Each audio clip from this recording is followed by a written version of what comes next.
dele, eu gostaria de dizer que para mim é um prazer em especial estar hoje podendo debater o trabalho do Ricardo, porque o Ricardo, na verdade, foi uma das pessoas que mais me incentivou a trabalhar com saúde indígena lá no início dos anos 2000, quando eu fui chamada para dar um curso, né, de antropologia para profissionais da saúde indígena no DISEI, que é o Distrito Sanitário Especial Indígena Chavante.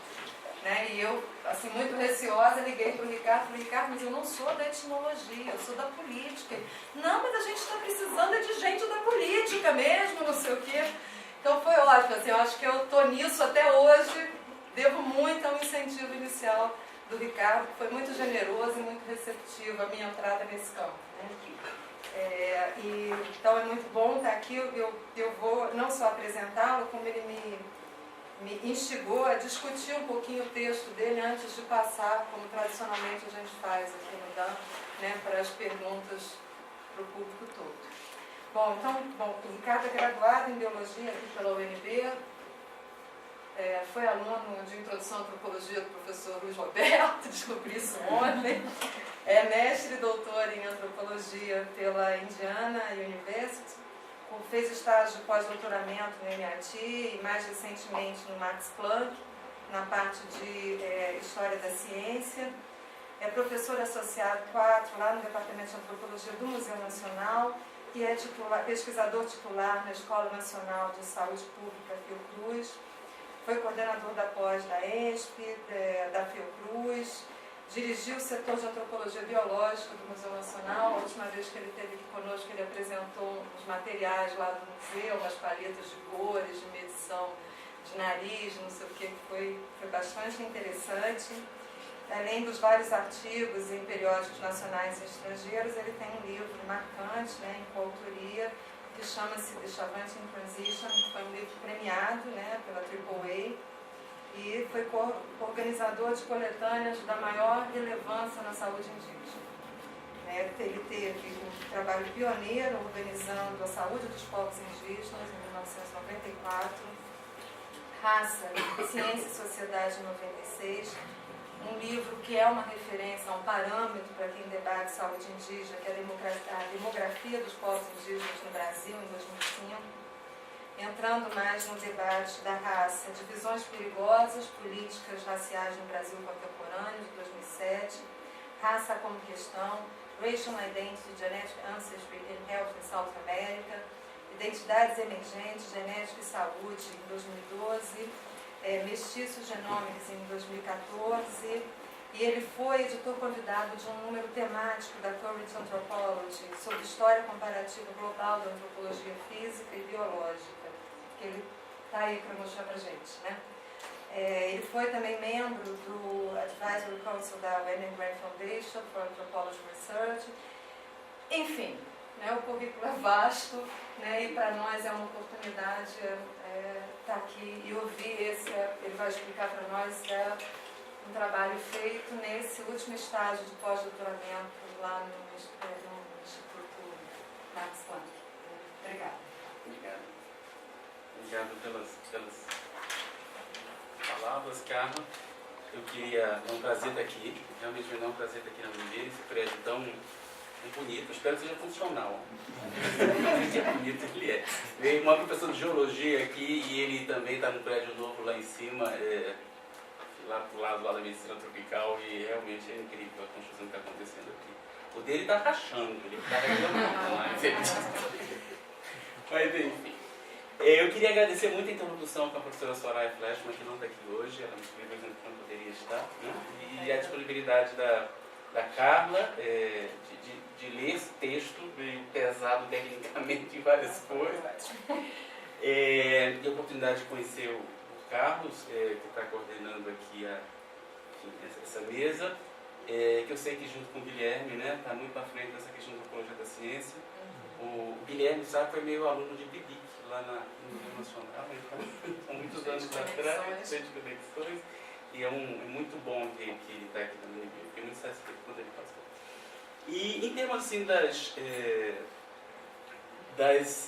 ligações, eu vi a programação e vi que a Emma Koval vai dar uma palestra aqui, né, em breve, o que eu acho bastante, enfim, conheço o trabalho da Emma, conheço ela bem, vou me encontrar com ela em Florianópolis daqui a 2 semanas, então é muito bom ver que a coisa que nós vamos estar conversando aqui, assim, o que eu vou estar apresentando para vocês tem muita ressonância no trabalho da Emma Koval também, então é bom ver que, enfim, não está tão isolado assim, né, em termos das discussões dentro da própria antropologia no Brasil. Né. Enfim, já foi dito aqui, eu fui aluno do Luiz Roberto Cardoso de Oliveira, então sempre quando eu venho aqui eu faço questão de mencionar isso, na verdade. Enfim, fiz o único curso de antropologia aqui, foi o dele, que eu já estava me formando, na verdade, mas naquela época, não sei como é que está hoje, a UNB permitia, na verdade favorecia, estimulava essa questão de um certo trânsito, né, entre os alunos enfim, de outras áreas, de ciências sociais, ciências biológicas, então eu acho que isso foi, digamos, muito marcante para mim em termos da minha carreira, né, ter tido essa oportunidade nesse momento, né, eu espero que isso esteja acontecendo para mim. Então, assim, estruturando essa apresentação, eu me recordei que tive, e Carla já mencionou, um outro seminário do Dan, que eu acho que foi 2002, 2003, há muitos anos atrás, quase uma década atrás. E na ocasião, de certa maneira, eu acho que eu apresentei um pouco os primórdios desse trabalho de hoje. Eu acho que ele demorou um bom tempo para ser escrito. Naquele momento, era um momento que a gente estava escrevendo o livro da Chacota Existe, tá? E que eu estava muito mergulhado na leitura do material do geneticista James Neal. Possivelmente muitos de vocês não conhecem, mas o James Neal é uma das pessoas envolvidas naquele debate importante sobre a Tebras do Eldorado de Cherny, né, que envolveu muita antropologia, principalmente norte-americana, mas brasileira também. Ele é um personagem central nesse debate. Enfim, eu sempre tive muito interesse pela centralidade dele para esse campo no Brasil, né, mas nunca havia me aventurado a escrever um trabalho de maior vulto em relação a ele, principalmente porque ele vinha de uma trajetória de pesquisas sobre as bombas atômicas no Japão. Então isso era não somente o outro lado do mundo, como uma literatura muito complexa do outro lado do mundo. Né? Então aqui eu já apresento assim, os meus coautores desse trabalho, né? Aqui, eles não estão listados aí, mas estão listados no trabalho em si, que é a Susan Linde, que é uma historiadora da ciência da Universidade da Pensilvânia, uma colaboradora, uma pessoa com quem eu tenho colaborado já há algum tempo. E a Susan escreveu um livro muito importante sobre as pesquisas feitas pelos geneticistas no Japão no pós-guerra, em termos dos estudos sobre sobreviventes. Então ela é uma especialista nessa época da carreira do Neal. Né? E o outro coautor é o Vanderlei Souza Santos, que é um aluno de doutorado, um historiador da ciência, com quem ele passou um tempo trabalhando conosco lá no Fiocruz. E ele foi, digamos, instigado a trabalhar nesse tema, porque eles raramente querem passar da década de 40, né? A partir da década de 50, os historiadores da ciência, assim, no Brasil, trabalhando com esses temas, geralmente eles não atravessam a barreira, né? Mas, enfim, ele aceitou o convite, então foi um prazer trabalhar com ele. E pensando um pouco também na minha, montando essa apresentação,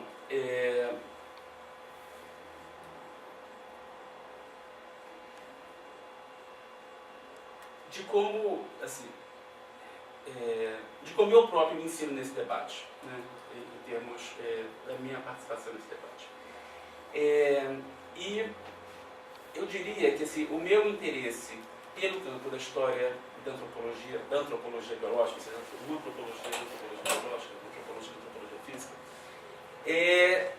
data do começo da década de 90, quando eu fui contratado pelo Museu Nacional. Chegado novinho, fresquinho, no meu doutorado, eu cheguei no departamento de antropologia e fui ser curador da coleção de antropologia física do Museu Nacional. Com todos, quem fez doutorados do lado do Museu Nacional conhece aquelas gavetas, né? E aquilo para mim foi um choque, na verdade. Eu tive que, digamos, mergulhar para compreender aquilo, né? Como uma própria estratégia de vida dentro do departamento, né? No que primeiramente foi um choque, na verdade se transformou no interesse, né? Se transformou no interesse acadêmico, né? E durante um bom período, eu estudei da maneira mais aprofundada que eu que foi possível, eu escrevi sobre a história da antropologia física no final do século XIX, no começo do século XX. Particularmente situando um autor que é muito central, que é o Edgar Roquette Pinto, né? Que é centralíssimo, olha, no Museu Nacional, muito central na antropologia, muito central para pensar Gilberto Freire, entre outras coisas. Né? E, enfim, dessa montagem, dessas coleções, né, naquele momento ali no museu, para fazer sentido daquilo tudo, para mim, no primeiro momento, mas isso se transformou no interesse teórico mais amplo. Né? Então, trabalhar e buscar compreender a constituição daquelas coleções de ossos, instrumentos, milhares de documentos, bustos de tipos humanos, inclusive até uma peça que desafia muitos curadores até hoje, que é uma tatuagem retirada numa necrópsia que o Edgar Roquette Pinto fez de um marinheiro na década de 20, naquela discussão sobre criminalidade, que está hoje, é peça do Museu Nacional e é uma pele, na verdade, de 2 placas de vidro que ninguém sabe como furar aquilo, como cuidar daquilo. Né? Então, tem uns desafios de curadoria muito interessantes até hoje em relação a esse material. Então, compreender a discussão desses intelectuais assim, foi importante para mim nesse primeiro momento, né? Obviamente dialogando com esses autores, com William Schwartz, o próprio Luiz de Castro Farias, a produção importante do George Stokins e até a Donna Haraway, pensando na década de 40 e 50, né? Eram esses autores que eu trabalhei com muito interesse, né? Principalmente na década de 90 e começo da década de 2000. Depois, meu interesse por uma série de questões, e eu acho que isso tem a ver com as políticas, a UNB tem um papel importante nisso, eu, de certa maneira, dei um pulo da década de 30, 20, 30, do final do século XIX, para a genômica, nos anos 2000. Né? Enfim, todo o debate que estava acontecendo sobre as políticas de recorte racial no Brasil, toda a emergência da pesquisa de um geneticista importante, que talvez vocês tenham ouvido falar, chamado Sérgio Danilo Pena, da Universidade Federal de Minas Gerais. Né? Enfim, isso no plano mais local. E num plano mais amplo, mais internacional, eu diria que foi uma surpreendente, o que os próprios escolas colocam como surpreendente, reemergência da ideia de raça na era da genômica. Né? Ou seja, se você tem, num certo momento, a ideia, principalmente no pós-guerra, no pós-segunda guerra, de que raça foi um conceito substituído, se tornou secundário, etc. Na genômica, nesses últimos 10 anos, o conceito tem emergido de uma maneira muito forte em áreas tão diversas como os medicamentos, a medicina personalizada, como os testes de ancestralidade genômica, a comercialização desses testes. Né? Então, uma sociabilidade em torno disso extremamente grande, não somente no ambiente acadêmico, mas expandindo para a indústria, para o comércio e por aí vai. Né? Então, ou seja, essa ideia de raça está muito viva na biomedicina. Surpreendentemente, ela está muito viva na biomedicina. E aí, a partir desse desenvolvimento, de certa maneira, vários, principalmente historiadores e sociólogos da ciência, começaram a olhar de uma maneira mais cuidadosa a década de 50 e a década de 60 para entender como foi de fato essa transição. Né? Como de fato aconteceu aquela ideia de que raça não é um aspecto biológico, mas um aspecto social. Né? Esse tipo de ênfase. Né? E que, na verdade, segundo eles, né? Segundo várias análises, esse conceito não houve uma transição. Esse conceito permaneceu. Ele permaneceu revestido de outras formas, ele se reatualizou, um certo camaleão intelectual, né? Ele se reatualizou nessa nova linguagem da genética de populações que está emergindo, essa teoria neodarwiniana que está emergindo, e, enfim, ele continuou presente, de certa maneira ele reemergiu de uma maneira mais forte num dado mais recentemente com a questão da genômica, de uma forma que não antecipada. Então, foi nesse contexto que eu colocaria assim, o terceiro momento desse meu interesse pela essa questão da história, da antropologia física e biológica do Brasil, olhar a década de 50, 60, 70.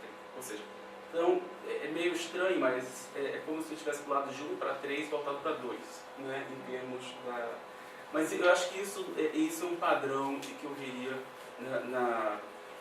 na dimensão da análise mais global desse processo, olhar esse período da década de 50 e 60 e tentar entender de uma maneira mais clara essa transição conceitual epistemológica que aconteceu, que ela foi muito mais complexa do que uma simples substituição, né, de um conceito pelo outro. Essas essencializações, elas continuam muito presentes. Eu poderia dar um exemplo de um recentíssimo volume que foi publicado semana passada, está disponível, de uma revista chamada Studies in the History and Philosophy of the Biological and Biomedical Sciences, que ela é editada pela Soraya de Chadaverian, da UCLA, da Universidade da Califórnia de Los Angeles, e pela Jenny Banningham, do Max Planck de História da Ciência, justamente pegando esse período, né, de uma maneira muito inovadora e olhando essas transformações nos enfoques das noções de corporalidade e no que a Susan Linde, no texto de introdução que ela tem nessa coletânea, ela fala do processo de scaling up da genética de populações. Eu não sei traduzir scaling up, mas o que ela coloca como scaling up seria a ideia de que, até a década de 40, esse campo de estudo da diversidade biológica humana, né, poderia chamar genética de população, antropologia física, antropologia biológica, ela coloca como uma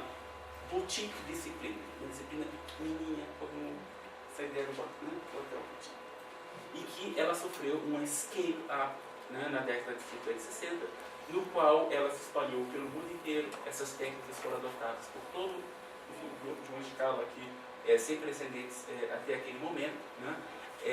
E ela começou a influenciar políticas públicas num âmbito que não antecipado, mas pelo menos que não era a tendência até aquele momento, né? Então esse processo de scaling up aqui aconteceu na década de 50 e 60. Então eu acho que de certa maneira esse trabalho, esse texto, entender um pouco esse processo de scaling up, de expressão, de ampliação, de globalização desse campo no mundo na década de 50 e 60, e como é que o Brasil foi um sítio de cognição. Eu estou usando um conceito aqui, um historiador da ciência chamado Arvin Anderson, da Austrália, né? Um site of cognition muito especial na produção desse tipo de conhecimento.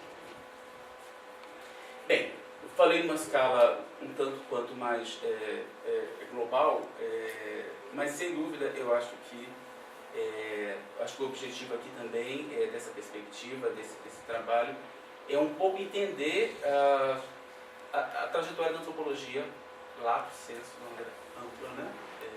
Como ela aconteceu no Brasil, né? No sentido de que, eu acho talvez, principalmente entre a geração mais jovem dos antropólogos, há essa perspectiva que a antropologia física e biológica desapareceu, né? Então a hegemonia da antropologia social a partir da década de 60, né? A emergência dos programas de pós-graduação, aqui no caso, clássico, né? Museu Nacional também. Nesse momento, com isso, esses outros campos teriam desaparecido, né? E o argumento que eu acho que eu desenvolveria é que não foi bem um desaparecimento, foi mais um deslocamento, foi para um outro lugar, né?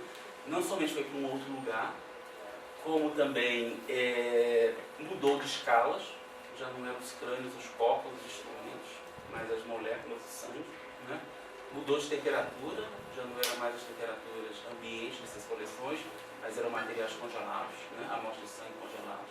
Mudou do seu contexto espacial, não eram mais gavetas de museu, mas laboratórios de genética, né? E as pessoas obviamente mudaram, né? Foram para outros lugares, né? Dentro do Museu Nacional, na antropologia do Museu Nacional, tem setor de antropologia biológica, ninguém faz genética de população lá. Mas acho que um caso muito interessante é da Federal do Rio Grande do Sul, onde você tem de um lado a antropologia e o prédio do lado da genética, né? Mas o trânsito ali é muito grande. Mas são esses geneticistas, muitos deles que estão lá, que são, digamos, esses herdeiros dessa nova vertente da antropologia biológica, de estudo de diversidade biológica humana. Então, eu acho que dá, digamos, acho que um objetivo aqui, me interessa também, é discutir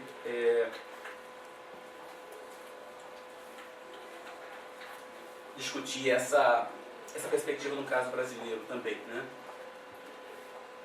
Aí, eu tenho 40 minutos, é isso? Nossa, como você quiser. Então, eu acho que o caso brasileiro, eu acho que ele ajuda muito a entender a gênese desse processo, pensando numa história da ciência, desse campo específico no Brasil. Eu acho que esse caso é exemplar. Eu acho que o caso brasileiro é exemplar. Né? E o trabalho, de certa maneira, o foco do trabalho não é esse, mas o trabalho toca nessa questão. Bem, dito isso, aí eu passo, o texto foi distribuído. Não? É mesmo? Não, autorizei. Desculpa. Então ninguém conhece o texto. Não. Ops. Não, eu estava... checar os meus e-mails. Você mandou para a Soraya e eu não vi também. Não, desculpa. Então, na verdade, eu não tinha me... Não tem problema. Então, esse é o trabalho, esse é o nome do texto. Né? Esse texto tem um nome diferente em inglês. Ele se chama Building a Site of Cognition, Shades of Primitiveness in Human Biological Diversity Studies in Cold War Brazil. Tem uma ênfase na questão da Guerra Fria do texto.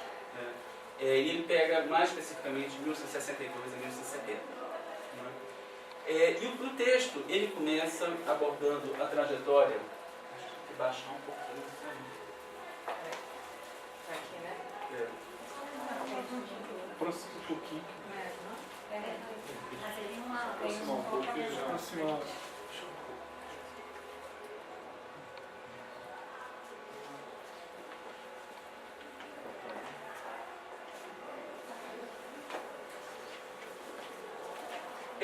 Esses são alguns dos meus personagens centrais, né? Porque os meus específicos são mais do que centrais. Mas um deles é o James Neal, o geneticista da Universidade de Michigan. Morreu em 2000, ele morreu 2 anos antes de começar todo o debate sobre as criaturas douradas. Né? Começou a trabalhar no Brasil em 1962. E o outro é esse sujeito chamado Newton Morton, que ele está vivo ainda.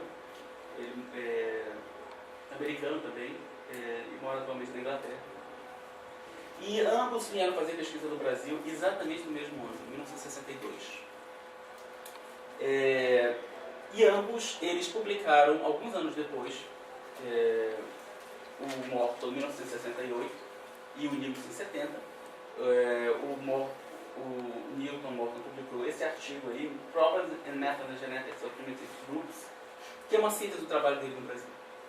E o Neal publicou em 1970, né, logo depois, tem várias concomitâncias aí, esse artigo na Science chamado Lessons from a Primitive Group, sintetizando os argumentos dele a partir, principalmente, das pesquisas de Yanomami. Então, esses são os dois personagens que, na verdade, estruturam, de certa maneira, o texto. Né? E ambos vieram, ambos começaram pesquisas de campo exatamente no mesmo mês, em julho de 1962. E tem uma outra coincidência muito interessante, é que ambos vieram de uma experiência de trabalhar no Japão. Trabalhar com os efeitos da bomba no Japão, para ver as influências da radiação sobre os sobreviventes, dos expostos à radiação.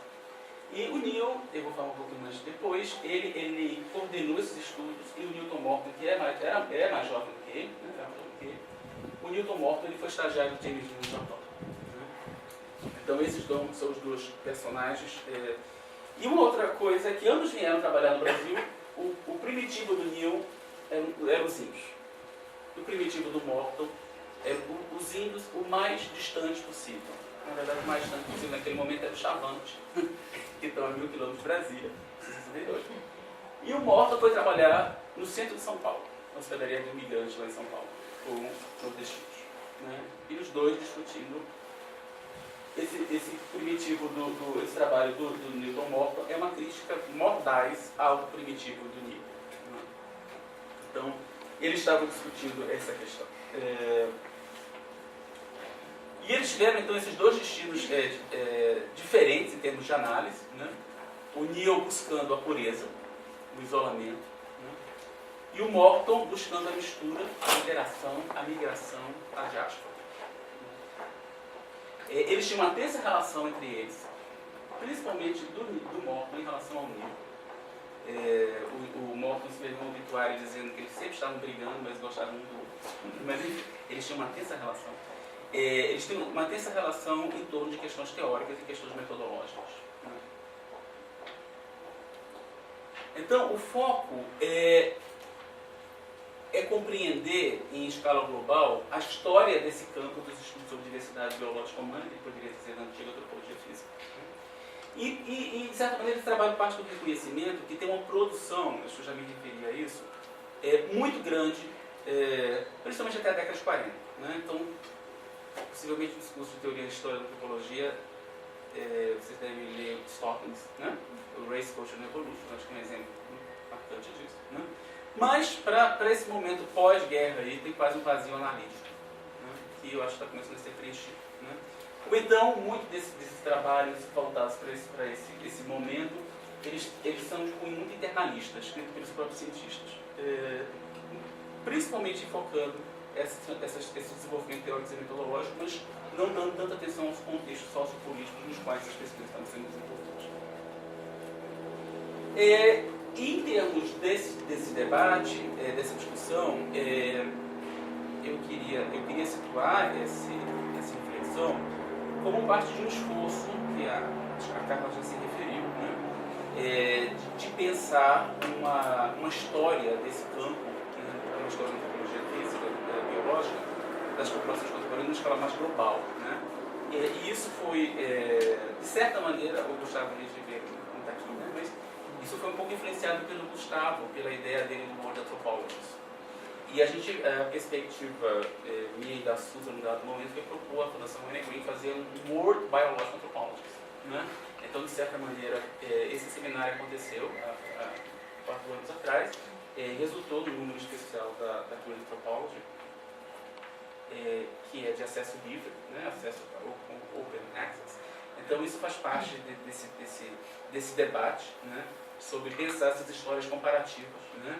Essas histórias mundiais, esses estilos nacionais e os networks internacionais que estão associados à produção desse campo. Né?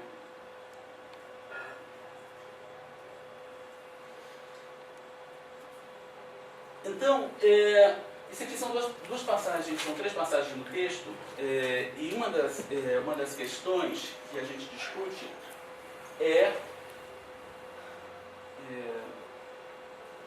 isso é uma discussão que é muito trazida pela Susan, que a bomba atômica fez muito bem para a genética, né? No sentido de que tornou a genética algo muito relevante.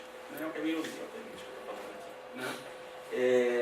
Em termos de pensar as implicações não somente de segurança nacional, né? Como também para pensar todas as políticas públicas no entorno de exposição à radiação, né? E outros que poderiam estar associados a isso. Né? Então, os trabalhos do James Neal e do Morton no Brasil, eles precisam ser entendidos como parte desse momento histórico, né, desse momento da década de 50 e 60, no qual se estava, não somente no contexto da Guerra Fria, mas no qual essas novas tecnologias de exposição à ionização, né, não se sabia os efeitos disso sobre essa biologia humana. Né? E não se sabia, inclusive, qual era a tal taxa de mutação da espécie humana, né? Que se tornou um parâmetro importante para você compreender, monitorar, né? Vários aspectos, né, do desenvolvimento de tecnologia. Né? Então, é nesse momento que se os drosofilistas são os geneticistas especialistas em drosófila, né, as moscas de frutas, né? E os geneticistas especializados em ratos, eles poderiam teorizar de uma maneira muito mais livre. Né? Quando chegavam no campo da genética humana, a coisa era um pouco diferente. Né? Então, nesse contexto que esses geneticistas eles estavam literalmente lidando com questões de vida e morte. Né? Em debates de implicações sociais bastante intensas e extensas. Falando um pouquinho de método aqui, né? Como é que a gente chegou a isso. Essa pesquisa ela se baseia largamente em investigação bibliográfica, na Fiocruz, do Rio de Janeiro, muito também no Max Planck História da Ciência em Berlim, que é um momento muito importante. Ele se baseia em pesquisa em arquivos pessoais, nos arquivos do James Neal, que está na American Philosophical Society na Filadélfia, os arquivos de um outro pesquisador importante norte-americano no Brasil, chamado Francis Black. Eu não abordo tanto ele nesse trabalho, mas daí de Yale. E os arquivos do Francisco Salzano, que está aqui embaixo, que na Universidade Federal do Rio Grande do Sul. A gente também fez entrevistas com vários geneticistas, como Eliane Azevedo, da Federal da Bahia, o próprio Francisco Salzano, o Henrique Krieger, da USP, e o próprio Newton Morton, que está ali no cantinho ali, que está na Inglaterra hoje. Né? Então, esse trabalho é parte de uma coisa muito, muito maior. Né? Enfim, eu vou apresentar um segmento específico de um material que é muito, muito, muito extenso.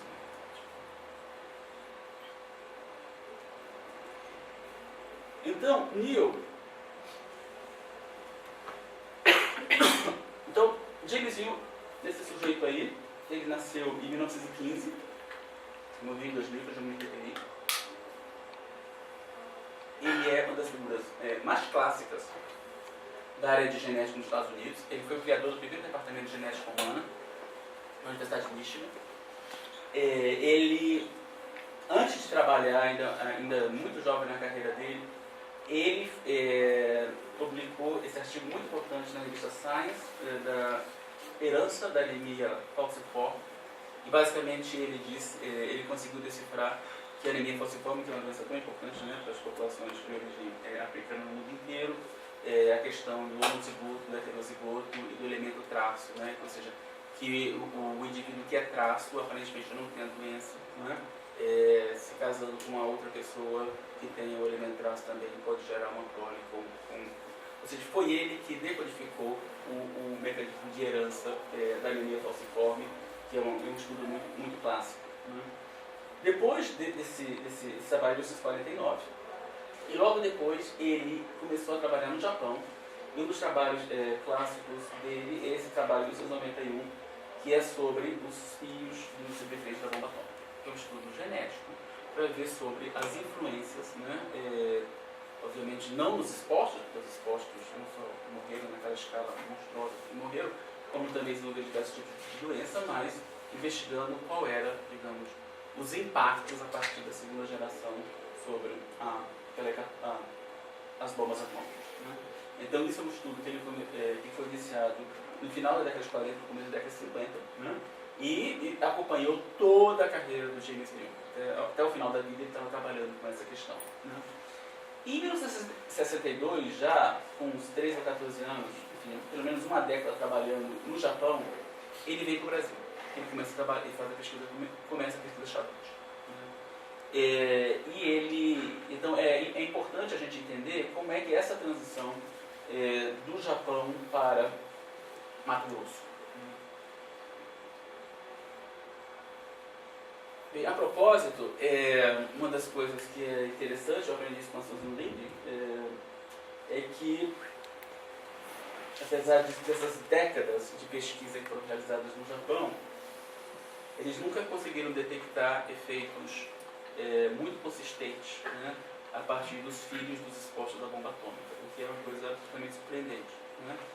E aí, então foi uma busca, né, desses geneticistas por esse tipo dessas análises, e o próprio Neal, no final da carreira dele, coloca que possivelmente, pela complexidade da situação social envolvida, ou seja, principalmente norte-americanos fazendo pesquisas com os japoneses logo depois da bomba, né, sem dúvida da tensão que era, as coisas não muito claras em termos da exposição das pessoas e da dosimetria que os indivíduos tinham recebido de radiação, né, no momento da detonação da bomba, possivelmente devido a abortos espontâneos que nem eram percebidos pelas pessoas e por aí vai, né, nunca se chegou a uma coisa muito conclusiva. E essa não achado tão conclusiva após tantas décadas foi uma das razões, de certa maneira, que o Departamento de Energia dos Estados Unidos começou a desenvolver o projeto Genoma Humano. né, no sentido de compreender melhor o genoma humano pela própria exposição. Então a gente tem aqui um cientista trabalhando nesse momento com populações indígenas, mas que, de certa maneira, essas pesquisas dele influenciaram o próprio sequenciamento do genoma humano na década de 2000. Então, acho que você tem pensando em termos dessas ramificações mais amplas desse tipo de debate. Né? Então ali é o James Neal, aquela figura, aquele livro lá, é a autobiografia dele, que ele publicou em 1998, se eu não estou enganado, e aquilo ali é um mapa dos povos. Vejam esse título, Physician to the Gene Pool, né? Não é nada eugênico, né? É fortemente Genetic Lessons and Other Stories, né? É um médico para o pool gênico, né? E ali é um mapa dos povos indígenas que o Neal trabalhou. Vocês possivelmente não estão vendo tão bem, mas é muito interessante olhar esse mapa e acompanhar a leitura do livro, porque ele começa com o Chavante, em 1962, e depois ele vai para os Kayapó, e depois ele vai cada vez mais longe. As fronteiras estavam se expandindo, né? E ele indo cada vez mais longe para a expansão das fronteiras, até chegar no trabalho lá com os Yanomamis, Margueritares, no final da década de 60. Então é muito interessante ver essa busca, né? Pelo isolamento na carreira do Neal. Né? Bem, o Neal era médico, né, como eu já me referi, ele estudou inicialmente moscas de frutas também, muito interessante perceber isso. Eu estou fazendo um trabalho com o Vanderlei agora, que a gente tem uma sessão desse nosso trabalho que a gente vai falar das moscas ao homem, né, porque realmente os geneticistas todos nesse momento começaram com drosófilas e foram para a genética humana um pouco depois. É um padrão muito, muito interessante. Né? Alguns foram de ratos para homem, mas a maior parte deles realmente foi de moscas para homem. Então o Neal teve essa experiência, passou por esse período, né? E o outro é o Newton Morton, essa foto aí é de 1962, quando estava fazendo trabalho de campo no Brasil.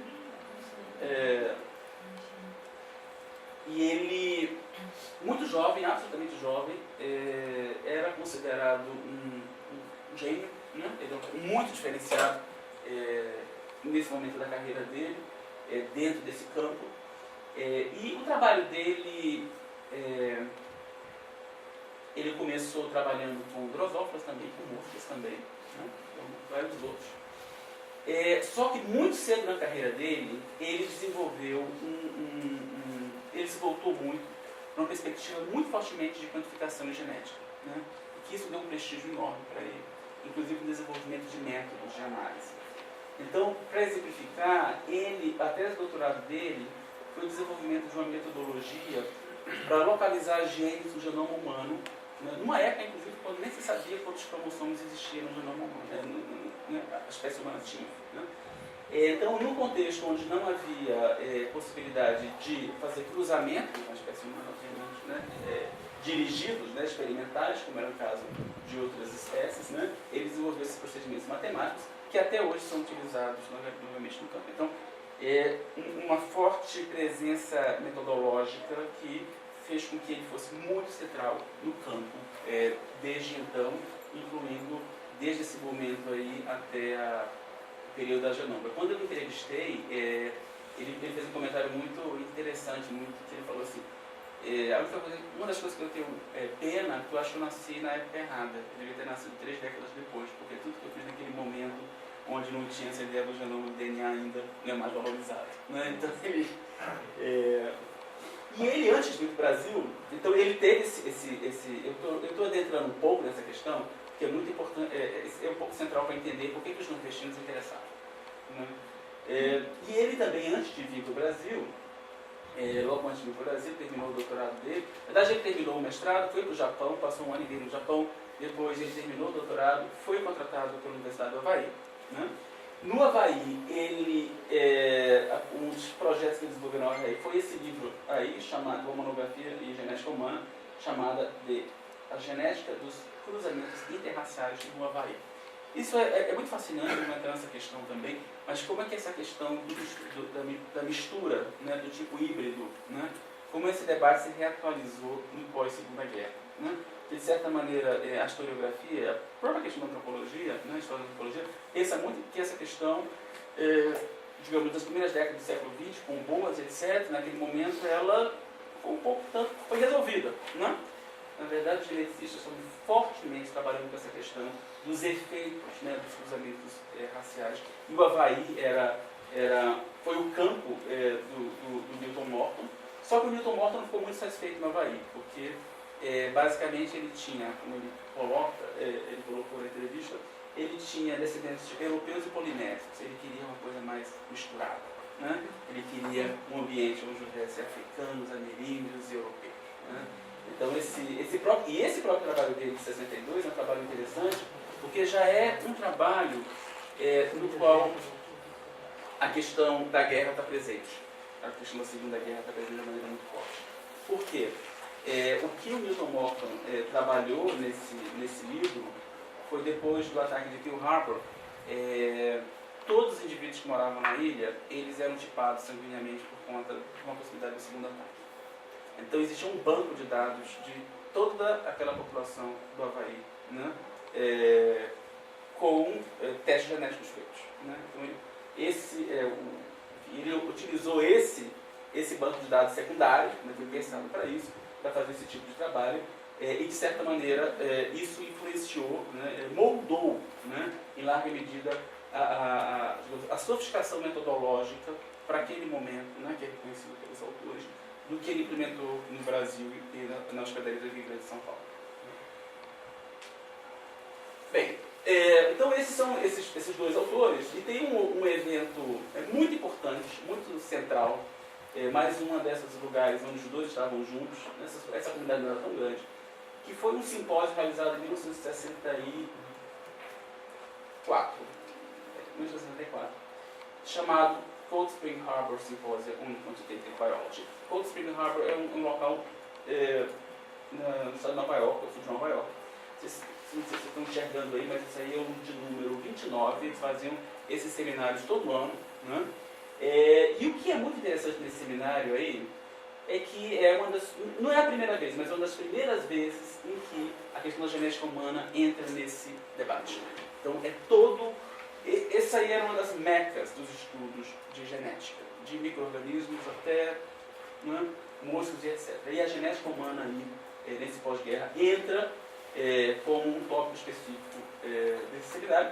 E aí você tem, nesse seminário, você tem o Morton apresentando os trabalhos dele sobre os intestinos, você tem o Neil escrevendo sobre o Chavante, você tem um outro brasileiro chamado Newton Freire Maia, que era da Universidade Federal do Paraná,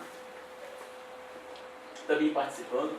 Então, desse conjunto de trabalhos aí, que inclui trabalho do mundo inteiro, você tem pelo menos três trabalhos que são sobre o Brasil. E nesses trabalhos,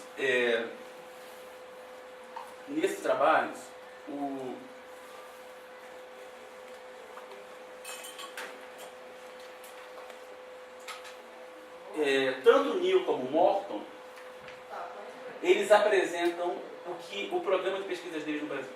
O que eles queriam fazer, né? Então, assim, são documentos fundantes de verdadeiros programas de pesquisa, né? E aí o trabalho do James Neal, que é coautorado com Francisco Salzano, que é um geneticista brasileiro vivo, né, até hoje. O Salzano esteve com o Neal na década de 50 em Michigan, e aí desenvolveram uma parceria ao longo dos anos muito intensa. Se chama esse aí, A Prospectus of Genetic Studies of the American Amerindian. Isso aí é a agenda de pesquisas dele pelos próximos 30 anos, né? E essa agenda de pesquisa do James Neal, e claro, do Salzano também, apresentava os estudos já feitos no Chavante, cujo um dos coautores desse trabalho foi o David Neighbor-Lewis, né? Então, de certa maneira, eles foram para o Chavante, porque Neighbor-Lewis trabalhou lá em 57, 58, estava escrevendo a Cauê Chavante, né? E tinha as genealogias. Tudo que os geneticistas queriam não era tanto o Neighbor-Lewis, era a genealogia. Mas é muito interessante que eles publicaram um trabalho enorme em 1964, no qual o Neighbor-Lewis é coautor. É um trabalho de 100 páginas, publicado numa revista do American Journal of Human Genetics, que é uma coisa muito rara, e que tem uma verdadeira etno-história chavante dentro, né, tem uma história chavante lá dentro, que certamente foi escrita pelo Neighbor-Lewis, né? E esse trabalho, esse prospectus, ele, de certa maneira, ele tem um título que não é tão explícito assim, mas, na verdade, é o desenvolvimento de ideias que o James Neal havia esboçado alguns anos antes, que eu acho que é um título muito mais explícito, né? Que é o estudo da seleção natural em populações primitivas e civilizadas. De certa maneira, o prospectus ali, o tema é esse aqui, estudo de seleção natural na espécie humana. E por que trabalhar com os ameríndios? Né? E nesse trabalho, o Neal coloca que, de certa maneira, essas populações interessam porque eles estão numa transição como que ele diz, da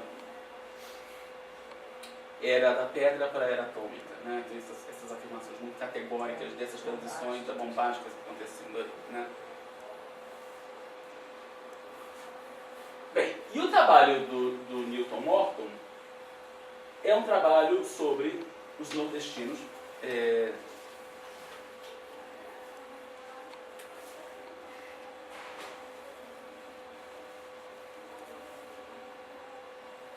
Então, o Newton Morton, ele trabalhou, então ele vinha dessa experiência de pesquisa no Havaí,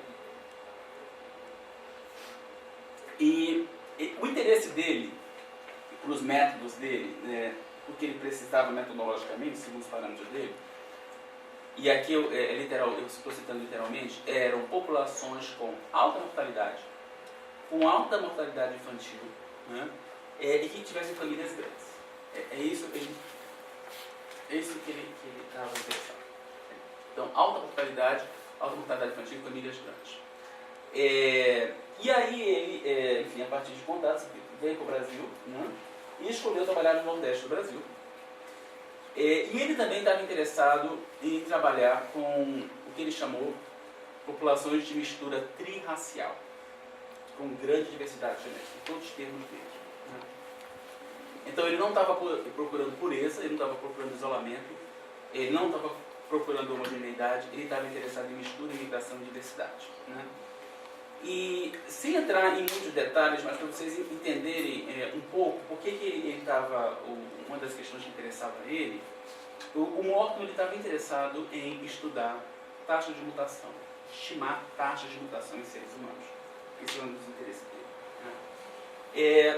E aí, digamos, metodologicamente nesse momento, para você investigar isso, uma das maneiras era você olhar defeitos congênitos, crianças que nasciam com defeitos congênitos, como lábio palatino, leporino e outros tipos de defeitos congênitos. Só que esses são eventos raros, relativamente raros. Então, você precisa ter o nascimento de muitas crianças, né, de tal maneira que você consiga, essa é a lógica, né, você detectar o aparecimento desses tipos de defeitos. E esses tipos de defeitos, na lógica da argumentação dele, são digamos, características genéticas que elas são eliminadas na população. Então elas tendem a ser eliminadas porque as pessoas não sobrevivem. Então, se ela aparece novamente, quer dizer que aconteceu uma mutação. Essa era a lógica, né, utilizada. Então, e ele estava interessado, obviamente, nessa questão da mistura que ele já tinha analisado lá no Havaí, olhando a questão dos nordestinos. Então, por que ele não foi para o Nordeste? Então, ele decidiu ir para São Paulo, para a hospedaria dos migrantes. Ele precisava de uma amostra de pessoas para os cálculos dele muito grande, da ordem de 7, 8, 9 mil pessoas. Né? E que se ele fosse para o Nordeste, enfim, fazer isso em cada uma das comunidades do Nordeste, enfim, seria metodologicamente bastante complicado.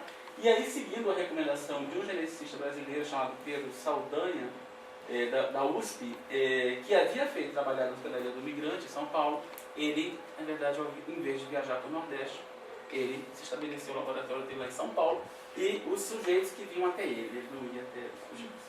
Então, uma pesquisa bastante curiosa sobre diversos aspectos. Né?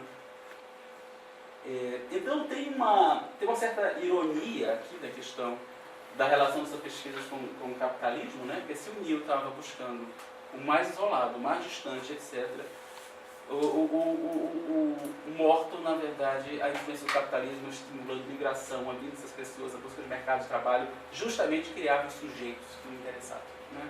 Então são coisas quase que diametralmente opostas. né, em torno dessa ideia do primitivo. Bem, aí eu volto, a gente volta a esse momento de síntese desses autores, né, feitos alguns anos depois, e eu destaquei aqui duas sentenças, né, que tem nesses trabalhos, né, que são muito similares. Esse primeiro do James Mill, vocês podem ler aí. No mundo que está se transformando tanto, né, com tanta informação, etc., o estudo dos primitivos oferece principalmente perspectiva. Soa muito antropológico, né? Antropológico. E aí, a ideia do Morton, enfim, entre outras coisas, sem dúvida ele estava alinhado com essa coisa do Mill também, que era, nessa geração da década de 50, 60 deles, era a última fronteira. Era a última oportunidade de estudar esses primitivos. Se não fosse naquele momento, não seria nunca mais. Né? Então, junta essa ideia da perspectiva com a coisa do desaparecimento, que a gente pode pensar numa reatualização da agenda dos primitivos na própria antropologia física. Né? Talvez com uma... Enfim, e o que a gente argumenta mas talvez tenha uma diferença nesse momento. Nessa reatualização dessa agenda, né, dessa agenda que, na verdade, atravessava tantos campos, não era só na antropologia, né, tinha um senso, uma perspectiva de que não era somente os chamados primitivos que estavam em perigo. A civilização estava em perigo também. E que esses primitivos poderiam oferecer parâmetros para entender essa biologia humana sobre risco.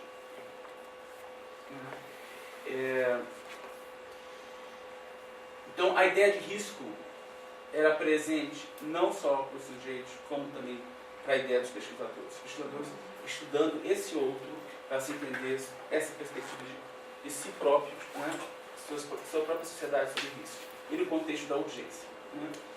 Então, pensando nessa questão, uma historiadora da ciência chamada Joanna Reagan, ela faz uma análise, foi a tese de doutorado dela, que ela tem publicado trabalhos muito interessantes sobre isso. Ela tem um artigo aí no temático aí. Ela faz uma análise de um programa muito amplo chamado Programa Biológico Internacional da década de 60, no qual Mill e Morton estiveram inseridos, né? No qual ela analisa essa ideia dos povos primitivos como relíquias.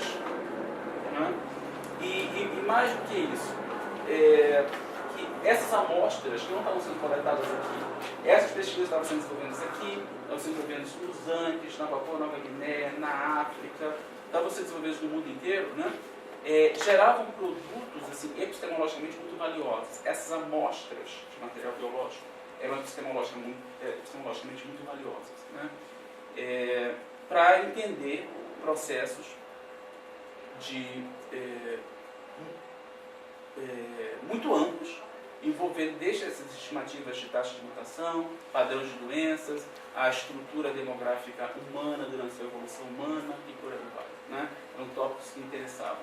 E tinha essa dimensão desses trabalhos, eles de certa maneira estarem gerando processos de calibração para a própria biologia humana. Né? Parâmetros, né? Fundantes. Né? Então, de certa maneira, essa biologia humana desses povos foi mais humana do que a biologia dos outros humanos. Né? Porque ainda não havia sido, nessa perspectiva, principalmente de James Mill, ainda não contaminado. Então, esse entrelaçar, né, dessas perspectivas de valorização desses materiais, do senso de urgência, do senso da ideia de desaparecimento. Né? Enfim, então, em larga medida, o trabalho busca situar esse contexto do primitivo dentro dessa escala mais ampla, que não estava operando somente no Brasil, mas que o Brasil foi um palco bastante particular nesse sentido. Bem, tem essa figura, essa imagem aí, é uma imagem que sempre chamou a atenção.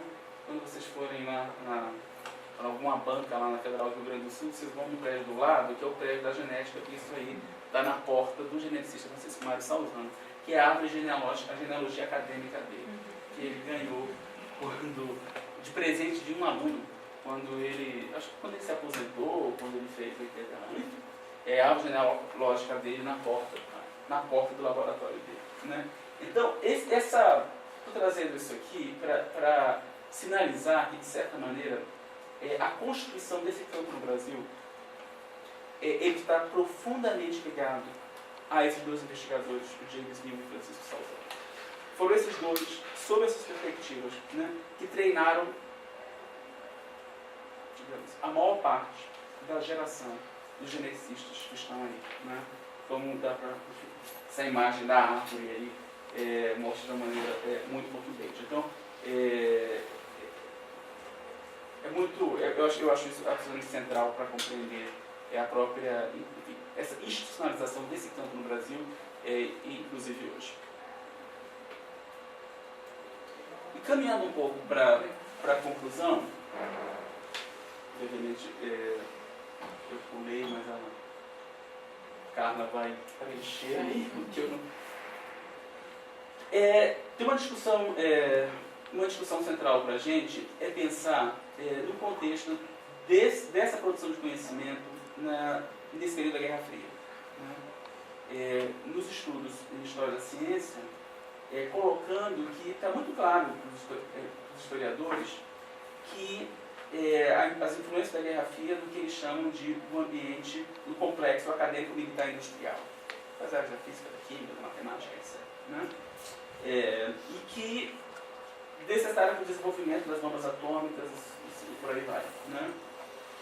E tem essa, enfim, eu acho que hoje tem emergindo de uma maneira muito, um interesse muito grande, de como é que outras áreas do conhecimento, áreas, enfim, que não estão associadas diretamente a esses primeiros, como é que eles foram influenciados, foram tocados, ou seja, longe de serem intocados pela Guerra Fria. Né? E de certa maneira, eu acho que a genética, os estudos sobre diversidade biológica humana, né, desses autores, Mill e Salzano, acho que mostra de uma maneira muito contundente como essas agendas de pesquisa, né, que aconteceram no Brasil nesse momento, estiveram extremamente entrelaçadas com esse contexto da Guerra Fria.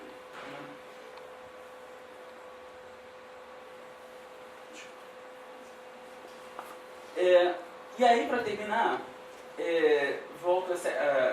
gostaria de voltar a essa ideia, né, do Brasil como um sítio de cognição importante e significativo na produção desse tipo de conhecimento, no qual essas populações locais, algumas delas escolhidas justamente por serem marginais à civilização ocidental, elas foram investigadas para derivar modelos que esses cientistas esperavam, acreditavam, pelo menos esperavam que fosse aplicado para a comunidade numa escala muito mais ampla. Né? Uma escala que compreendesse processos muito além desse plano mais local onde essas pesquisas foram desenvolvidas.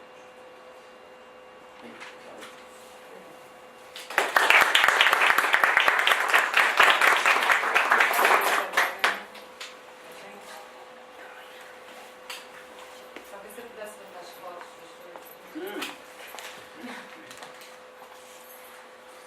Bom, obrigada, Ricardo. Eu vou fazer alguns comentários, assim, que eu tive a oportunidade, eu não vi a mensagem que ele mandou autorizando a circulação do artigo, de ler antes, então, uma série de dimensões do artigo, para mim, estão mais consolidadas do que para vocês que só ouviram ele falando. Uma das coisas que mais chama atenção na leitura do trabalho do Ricardo são as afinidades, e isso vocês puderam reconhecer, que existe entre as inquietações dos geneticistas nesse momento e as inquietações dos cientistas sociais, antropólogos, sentido de urgência, a população está acabando, né? Precisamos registrar, tem uma frase, coletar e depois pensar, né? O negócio é juntar informação, porque os povos estão acabando.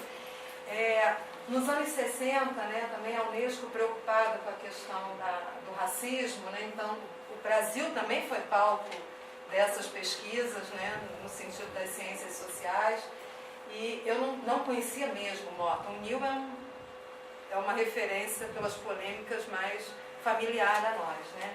E na verdade, eu fiquei com a sensação de que a gente está observando na antropologia um movimento de aproximação com a arqueologia. Né? Assim, já foram promovidos eventos aqui, há toda uma um trabalho em recuperar as conexões intelectuais, as áreas de interesse em comum. E a área da antropologia física ou biológica e tudo isso a gente não vê. Né? De fato, é uma oportunidade, o Ricardo está apresentando aqui esse trabalho, tornando o NIL muito mais complexo para a gente do que o debate do Eldorado colocou, né? Assim, que é uma coisa do bem contra o mal ali, tem, né, é muito simples o quadro ali, né? Então eu acho que a gente conhece pouco esse campo. Para mim foi uma oportunidade ter lido, reconhecer as afinidades que eu não conhecia, né? E ao mesmo tempo dois geneticistas com noções de primitividade tão distintas. Eu tive que ler algumas vezes os trechos relativos ao Morton para entender, tamanho já o nosso senso comum de que primitivo não pode ser nordestino em São Paulo. Né? Eu falei, o que ele está chamando de primitivo aqui? Né? Qual é o conceito e tudo? Voltei várias vezes. E risco de estar sumindo? Quem está sumindo? Né? Os chavantes, os Yanomami, a gente já acostumou com essa ideia. Mas os nordestinos, mas aí está lá, né? Campesinos. Próximos da era medieval. Era esse... O capitalismo vai... Né? Eles vão adquirir outro estilo de vida, vão virar outras coisas e tudo, então vão acabar. Né? Eu tive que fazer um esforço, né? Ainda mais minha família sendo do Ceará, né? Você vai acabar como? Tive um esforço intelectual para entender. Pra mim é do Piauí, eu vim pro Brasília. Minha mãe teve 5 filhos, eu falei, olha, eu poderia ter participado dessa pesquisa aí. Se tivesse lá na hospedaria, né? Então, assim, para mim foi muito interessante ficar vendo como é que essas duas noções de primitividade geraram, né, no mesmo momento, pesquisas aqui no Brasil. Né? E, bom, eu dei aula de introdução à antropologia esse mês passado, então vou me dar o direito de fazer um comentário dessa natureza. É que a mim soou muito familiar, Ricardo, a história do bom e mal selvagem no século XVI. Sabe? Assim, muito, assim. Também eles são mais... Né, eles têm uma humanidade mais pura, né, porque eles estão críticos da civilização à qual eles pertencem. Se fossem elogiosos dessa civilização, não estariam falando assim desses primitivos, né, são os atrasados, não sei o quê. Então eu acho que esse tipo, porque vocês em determinado momento, e essa talvez seja a minha primeira provocação para o debate, você fala que se na antropologia o primitivo remeteu a atraso, na genética não, ele é considerado positivamente, ele tem uma positividade.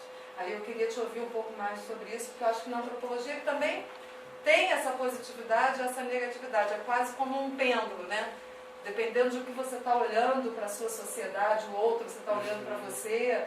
Né? Então, essa alteridade que é biológica, não é cultural, eu acho que tem um diálogo aí muito interessante com a antropologia social. Né? Que eu assim, torço que a gente consiga ter desdobramentos nisso. Né? E o Brasil como palco, né? Como foi também no século XVI. Né? Então, alimentando o imaginário, lá imaginário, aqui no campo de pesquisa mesmo. Né? E eu fiquei, assim, se o NIL foi financiado pela Comissão de Energia Atômica dos Estados Unidos e foi estudar os indígenas, o Morton foi financiado pelo Serviço de Saúde Pública dos Estados Unidos e não foi estudar os indígenas. Não é à toa. Serviço Público de Saúde em país nenhum inclui índio naquela época. O nosso também não. Tem todo um trabalho nosso aqui, né? Inclusive vai sair a coletânea pela Fiocruz, o Gilberto Roque, a Anísia, né, a Carolina Arouca, não sei o quê, tentando ver onde é que estavam os índios nessa época e não estavam na saúde pública. Né? A saúde pública chega nos índios por onde? Porque eles estavam lá. Né? Então, achei muito interessante perceber que o Morton, que não vai estudar os indígenas, vai estudar os nordestinos em São Paulo, foi financiado pelo Serviço de Saúde Pública norte-americano. E achei muito interessante também a forma como vocês trabalharam com essa linha, né, essa informação de financiamento. Né, sem dizer, porque eles foram financiados por essas instituições, então o trabalho está todo comprometido com os objetivos dessas instituições. Quando a gente sabe, né, e isso aí dentro da antropologia a discussão já vem há mais tempo, bom, primeiro que não necessariamente eles foram escutados depois. Né, serviu para quê? Né? E depois que as agendas de pesquisa ganham vida própria. Criou-se um campo de pesquisa no Brasil. Fundação Rockefeller, quando instalou o Serviço Especial de Saúde Pública aqui no acordo bilateral, né, para esforço de guerra norte-americano aqui, eu disse, isso aí é tudo a favor dos Estados Unidos. Cara, criou um serviço de saúde no Brasil. Entendeu? Era uma agenda do Vargas. Então ele se apropriou desse acordo bilateral para gerar uma agenda própria. Então essa noção de que não é um mandatário, né, serviçal dessas agências. Essas agendas ganham vida própria, né? Por parte deles e por parte dos que são afetados por essas agendas, né?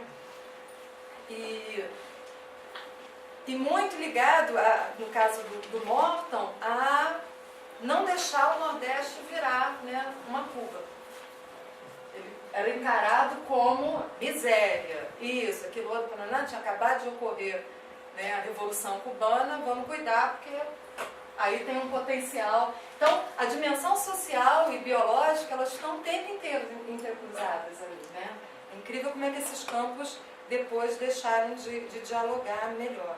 E uma coisa que eu ia te provocar, mas você um pouco adiantou aqui na apresentação, não está no texto, é quando você fala da conexão entre histórias, eu um pouco queria mais da história dessas ciências no Brasil. Um pouco você mostrou a árvore ali do Salzano, mostrando a relevância disso. E desse trabalho para a implantação, talvez, aí é uma pergunta mesmo, já que você citou o Gustavo, né, de diálogos mais simétricos, né, como o Luiz Roberto gosta de falar, que não seja a gente olhando para cima ou sendo objeto de investigação. Como é que estão esses diálogos mais simétricos hoje em dia, né?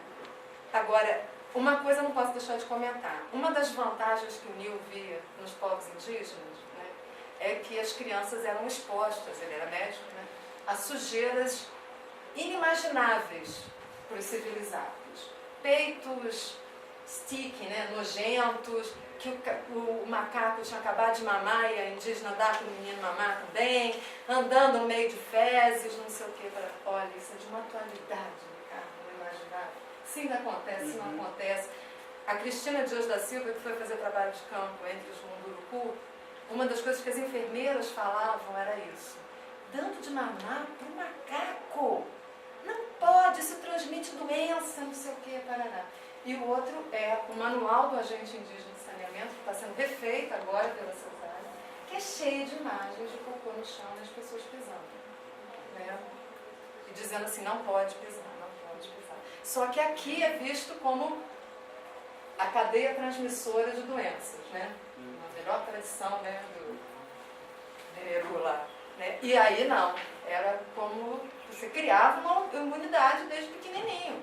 E aí a civilização que deu um golpe grave na saúde do homem, que só agora está se recuperando, é uma frase do Neil, tem que ficar inventando vacina para poder imunizar, porque tirou todo mundo, né, desse ambiente que imunizaria. Então eu acho que esse debate sobre qual é o lugar, né, dessa exposição, dessa exposição precoce e criar imunidade, eu acho que ele é um debate atual na saúde indígena. Para isso eu queria comentar, né, também, se você quiser responder antes dos comentários, então eu faço, professor. Talvez esteja... O que vocês... Alguém quer perguntar? Porque às vezes quando a gente está falando aqui, Porque em Motsunas ele responde já 3 ou 4. Então, está aberto, ele já... Ou... Isso. Você responde a mim, ou Luiz. Cara, eu gostaria, obviamente, outro lado do trabalho do Neil no Brasil é com Xangu Noa. Com Xang. E ele é associado com o fortalecimento da sociobiologia dentro da antropologia cultural, de alguma forma. Então, qual é o vínculo que você veja com esses estudos de genética e o surgimento e fortalecimento da sociobiologia, que hoje a gente fala a psicologia, evolucionários, bom, tem vários nomes, mas você veja um diálogo e vínculo entre essas duas tendências?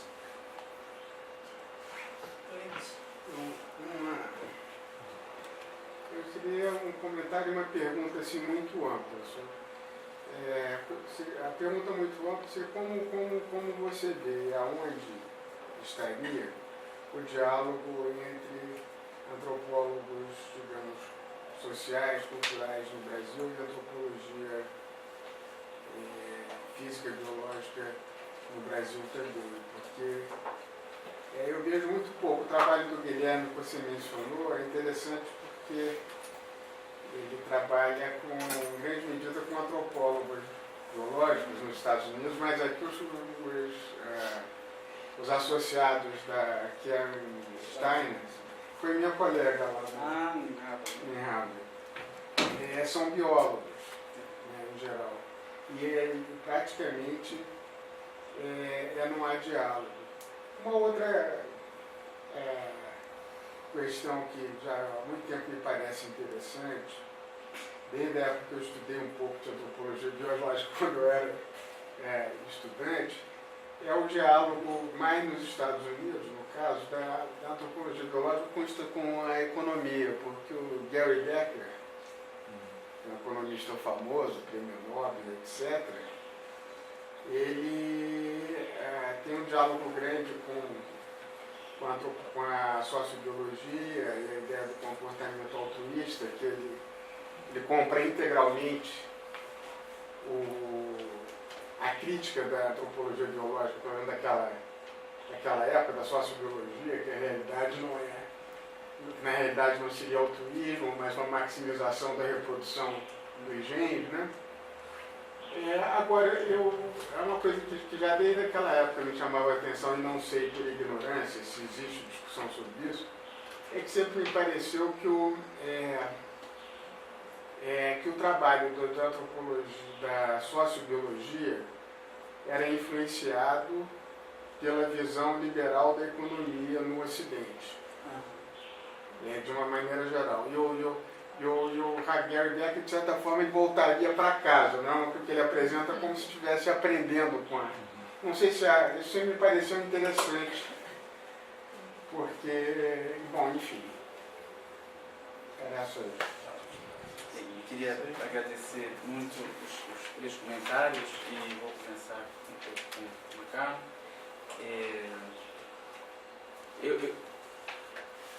Eu acho que esse ponto, Carlos, que você mencionou da ideia do campesino, é central, é isso. O campesino pelo desaparecimento mesmo. Eu acho que esse aspecto, inclusive, poderia ter sido mais explícito no desenvolvimento do argumento do trabalho, né?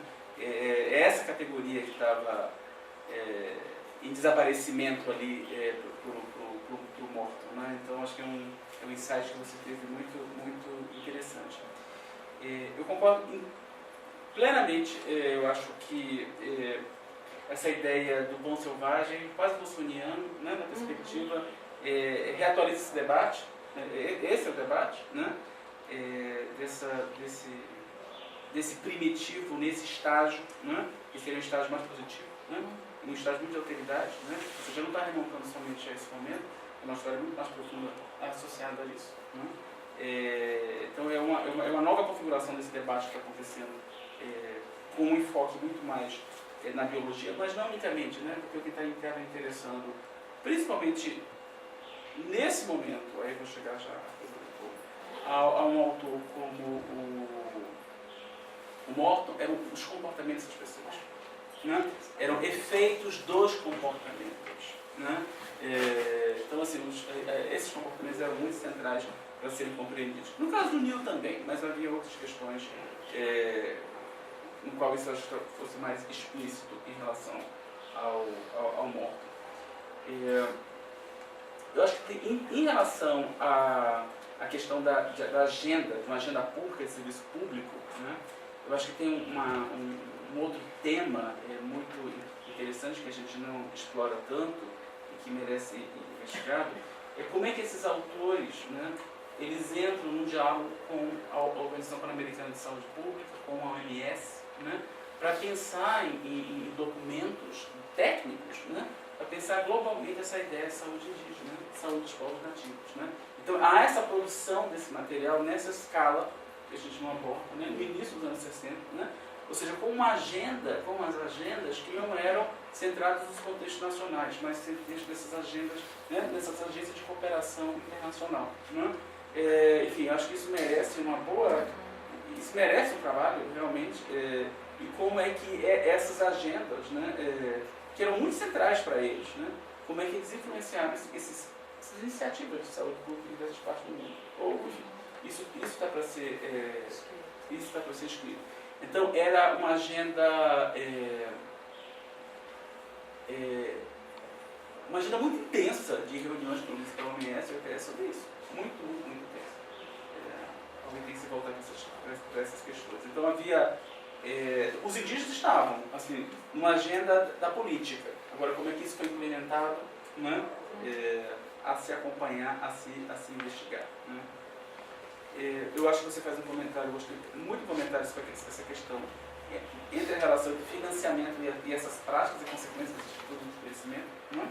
Ou seja, isso ressoa muito o que a gente percebeu a partir dessas análises, que esses desfechos, essas consequências, elas não realmente têm uma linha direta com as agendas financiadoras, de certa maneira. Né? Ou, por vezes tem, claro que tem, mas não necessariamente. Né?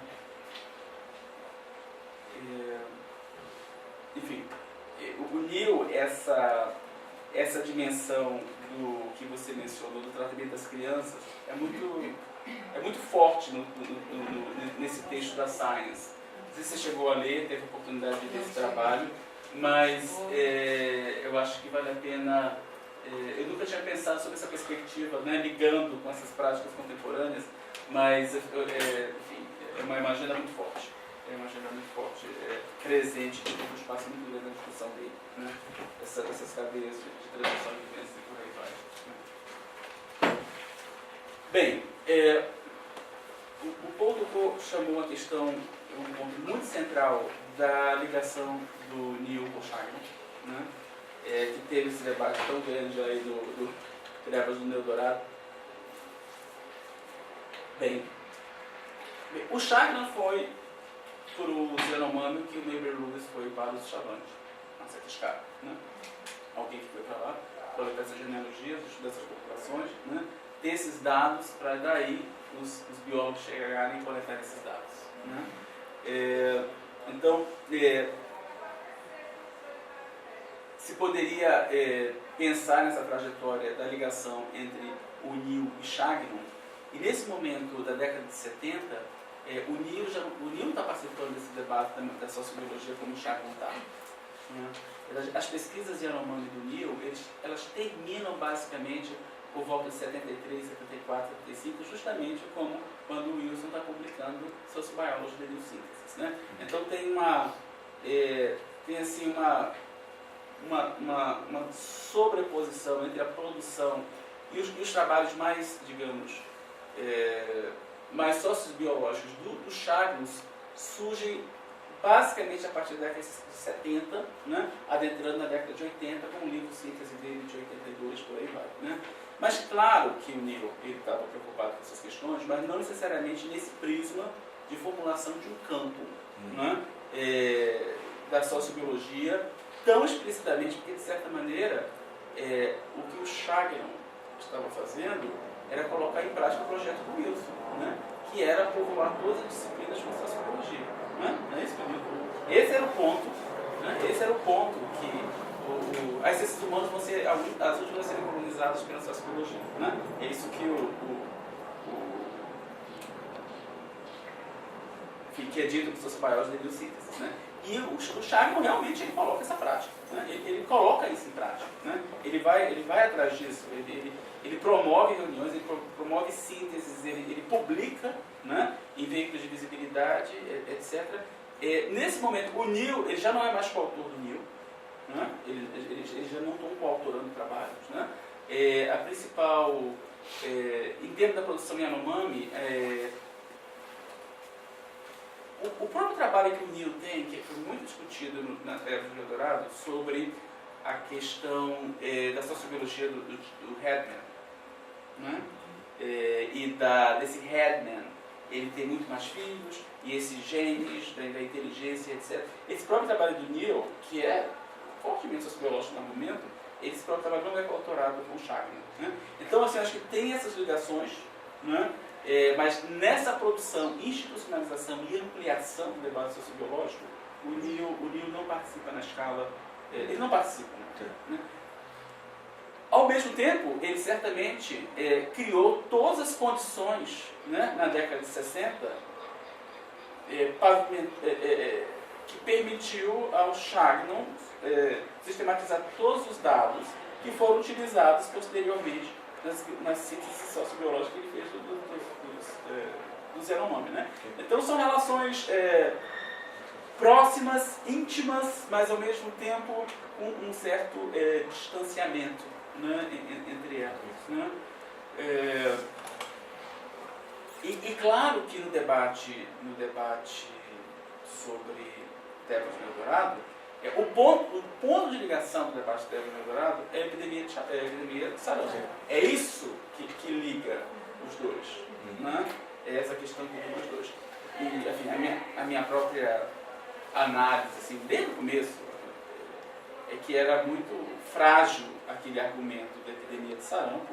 Eu não sei se vocês acompanharam esse debate, mas o argumento é que o Neil havia levado uma vacina particularmente potente, chamada de Edmonston B, né, que era uma vacina que causava uma epidemia. Então, é uma epidemia de sarampo, e aquilo ali era um experimento humano, não um experimento na escala humana, para ver a questão da sobrevivência e reprodução diferencial depois. Esse era o argumento. Né? Esse argumento, eu acho que foi um dos... esse argumento, eu acho que foi muito criticado, eu acho que há evidências muito fortes que não se sustentam. Né? Enfim, eu acho que dá para ser escrito um trabalho, digamos, uma análise mais cuidadosa em relação a isso. Mas, por exemplo, para dar um exemplo, o João Paulo Botelho Vieira Filho, que alguns de vocês podem ter cruzado, trabalhou muito nos Caiapó, Chavante, etc., né? O próprio Barusti, no Xingu, eles estavam utilizando essa cepa, né? Edmondson B, né? Na mesma época. Né? Ou seja, não tem essa perspectiva comparativa, né? do que estava se fazendo, né? Naquele momento, conversando com esses pesquisadores, assim, o sarampo estava acontecendo, né? Não se sabia as doses, né? As fragilidades, né? Essa ideia de fragilidade, né? dessa biologia indígena, uma coisa de discussão na época, por aí vai, né? Então, colocar comparativamente, eu acho que alguma coisa a ser feita ainda, talvez precise passar ainda alguns anos. Né? Acho que a poeira já está sentando bastante, mas pensar isso de maneira mais comparativa e não tão centrada. Tinham muitas práticas parecidas, muitas populações experimentando epidemias naquele momento. Né? E que práticas foram essas adotadas? E muitas delas, na verdade, foram muito similares ao James Dean. Né? Então, esse argumento que liga, eu acho que esse argumento é um argumento bastante prático. Mas eu acho que mas você, lendo o próprio livro do Neil e Exagina Science, se não é sociobiologia, eu acho que tem uma forte ressonância eugênica. A ideia de eugenia, de controle de populações, né? De seleção, de direcionamento pelo Estado, né? Ou direcionar ou não direcionar. Essas ideias estavam assim. Era o grande debate da década de 20 e 30. Né? O grande debate da década de 20 e 30. Que ele se reatualiza, né? A sociobiologia se reatualiza dentro de debates que já haviam acontecido no passado, óbvio, né? Tem uma continuidade em relação a isso. Então, o Neil participou muito desse debate, como, de certa maneira, muito crítico a essas ideias eugênicas, no sentido das implementações dela, das evidências científicas para a relação entre, por exemplo, comportamento e genética, essas ligações entre criminalidade e genética muito correntes na década de 20 e 30, né? Mas ao mesmo tempo, acho que a leitura da produção dele mostra uma coisa eugênica muito forte em termos de tem que se cuidar desse congênito, né? Isso deve ser cuidado. É um recurso a ser administrado e é um recurso, na verdade, que não cabe somente ao indivíduo. Né? É um recurso que precisa ser socialmente pensado. Ele compartilhava dessa ideia. Né? Não sei se eu te... Não, muito bom. Entendi. Bem, diálogos entre esses antropólogos sociais no Brasil, eu acho que a Carla mencionou no começo, eu acho uma maneira muito interessante que a gente está vivenciando hoje, em termos assim, dos campos da antropologia, uma ampliação da arqueologia de uma maneira muito importante, né? Os programas de programação de arqueologia dentro do comitê, né? Avaliados dentro desse comitê. Uma ampliação importante, eu acho que alguns, não sou especialista nesse campo, mas os meus colegas falam isso, os meus colegas arqueólogos do Museu Nacional, né? Como academicamente produtivo e instigante é uma arqueologia produzida a partir da perspectiva antropológica. Né? Sempre penso no caso da Madu, lá do Museu Nacional, né? Orientando do Gilberto Velho, né? Então é um exemplo forte, né? De como é que esse treinamento de antropologia impregna, né? Mais uma vez, não sou especialista, mas vejo como a questão da organização social do trabalho dela, né? Leio o trabalho dela com interesse, né? A organização social do trabalho, a questão da organização social das pessoas, né? dessas comunidades, a questão das relações de gêneros, a questão portuária, toda, né? Muito impregnada dessa ideia, né? Vindo das relações sociais, que certamente, eu acho que é um caso, certamente existem outros exemplos que poderiam ser dados, né? Então, acho que isso está gerando, de maneira muito clara, uma produção interessante. No caso da antropologia física e biológica, eu acho que o cenário é um pouco mais complicado. Nesse sentido, eu acho que as pontes hoje elas estão cindidas de um jeito que vai desde a graduação, de certa maneira, até a formação pós-graduada, né? Com uma separação espacial, né? Em todos os sentidos, tipo, uma compartimentalização de interações, né? Que existe muito pouco hoje. Né? Acho que isso é muito claro.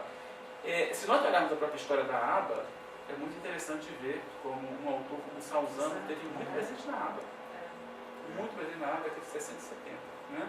Contribuições, né? Escrevendo para a revista de antropologia, participando de reuniões, etc. Né? As contribuições de geneticistas, etc. Né? Para a antropologia. Um dado momento, muitos antropólogos, Roberto Cardoso de Oliveira, né? Cooperando trabalhos com Salzano, né? Então tinha esse movimento, né? Acontecendo, né? Que hoje eu acho que ele não está, digamos, nem perto do se atualizado. Então, assim, que maneiras, como fazer isso, eu acho que, enfim, a se pensar. Eu acho que se existisse, por exemplo, não sei, talvez na própria pós-graduação, programas que tivesse antropologia biológica, mesmo que não fosse a maioria dos alunos, fosse a minoria, mas com a oportunidade desse tipo de interação e que pudesse formar, digamos, lideranças, né, no futuro, eu acho que teria que começar por aí. Né? O que é antropologia social no Brasil hoje começou com um pequeno grupo de pessoas. Né? Até aí não é nada, a genética é a mesma coisa. Né? Então eu acho que para caminhar precisaria desse tipo, né, de uma socialização maior, teria que acontecer de alguma maneira, que está acontecendo na arqueologia biológica não está. E eu acho que tem outros níveis de implicação acontecendo, que eu acho que me parecem muito interessantes, com toda a discussão que aconteceu nessas últimas décadas, com a questão da ética em pesquisa, né, das práticas científicas, hoje, os geneticistas já não estão indo mais para campo. O campo é muito interessante isso. Ele me parece muito interessante. O campo dos geneticistas são os tubinos de Eppendorf, onde vêm as amostras congeladas e a tela dos computadores. É isso, esse é o campo. Eles não vão mais coletar as amostras, porque hoje está muito complicado a coisa da coleta das amostras, toda a discussão. Então, e esse contato com o campo, me parece, e eu vejo isso muito na trajetória dos geneticistas mais antigos, como Salzano, certamente influenciou o envolvimento desses atores, os autores, por questões de direitos humanos, por questão de política pública. Né? Ou seja, esse contato direto com essa alteridade transforma a carreira das pessoas. Então, e essa geração dos geneticistas mais jovens, né, dos antropólogos, eles não estão tendo essa experiência. Então, eu acho que isso tem implicações assim, profundas, né, do ponto de vista das implicações, não só da produção de conhecimento, né, do ponto de vista de conhecer aqueles contextos para interpretar, né, como também do próprio envolvimento, engajamento dos direitos humanos e por aí vai. Né? Então, assim, A interação que essa geração tem são com amostras descorporificadas, né?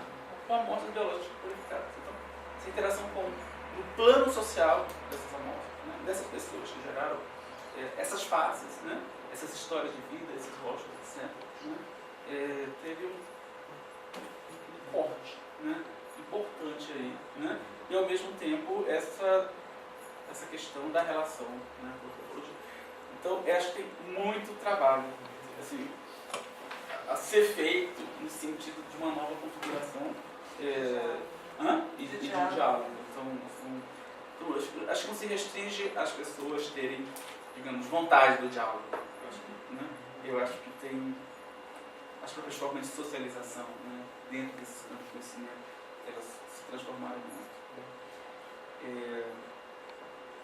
Eu não conheço tão bem o trabalho do Becker, então não teria como comentar, mas queria conversar mais com você sobre isso. Paulo já tinha se inscrito também, tá? Pode começar. Mais alguém? Obrigado pela palestra, foi um prazer conhecer. Eu sou Paulo Abrantes. Nós trocamos algumas mensagens um ano atrás sobre aquele livro especial sobre a evolução humana que eu estava organizando e que está saindo agora.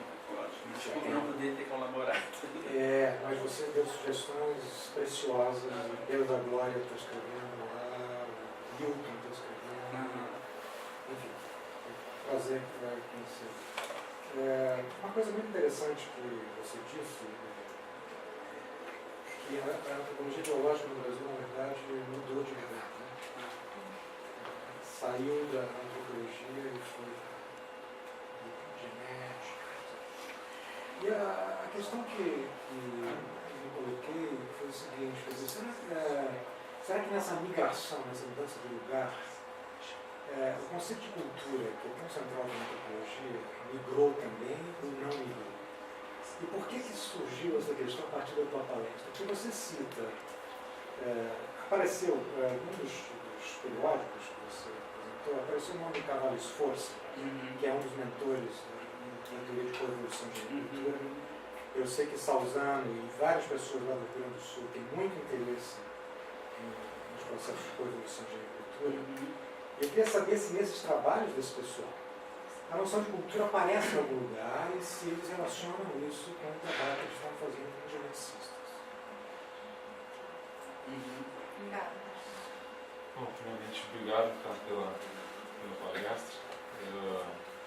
Tem vários pontos de interesse, mas eu vou situar a minha questão pegando carona um pouco na questão do Luiz e do Paulo, que acho que entender se conectam, enquanto eu vou buscar